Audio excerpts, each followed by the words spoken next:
बोलो बोलो छठी मैया की DJ Manish Raj recording by Rajiv rock film Supaul. तोहरे दुआरिया छठी मैया यारदी लगलिया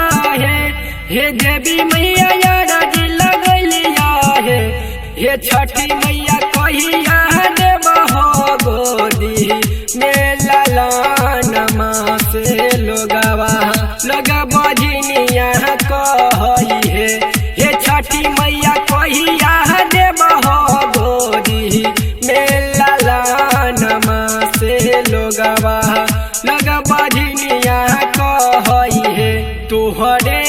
दुआरिया छठी मैया यारदी लगलिया हे देवी मैया यारदी लगलिया हे छठी मैया कहिया देबहो गोदी में ललनमा से लोगवा लोग बजनिया कही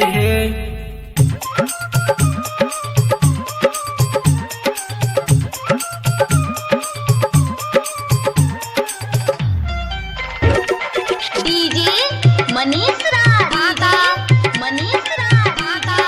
मनीष राज लोग बजनिया कही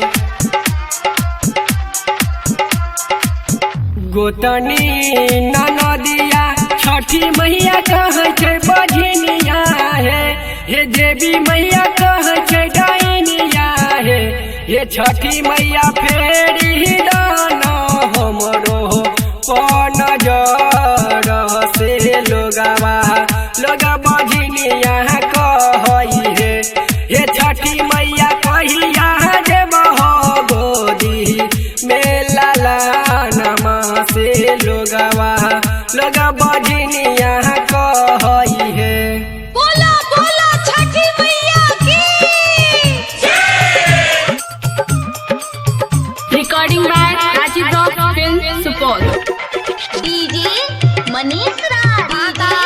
मनीष राज मनीष राज लोग बजनिया कही आयुष यदि तो छठी मैया योला दुआरिया हे देवी मैया लेके बहंगिया हे छठी मैया रूह पे सरंगीला गाबै छ भजन से लोगवा लोग बजनिया कही हे छठी मैया कहिया देबहो गोदी में ललनमा से लोगवा लोग बजनिया कही तोहरे दुआरिया छठी मैया यारदी लगलिया हे देवी मैया यारदी लगलिया हे छठी मैया कहिया देबहो गोदी में ललनमा से लोगवा लोग बज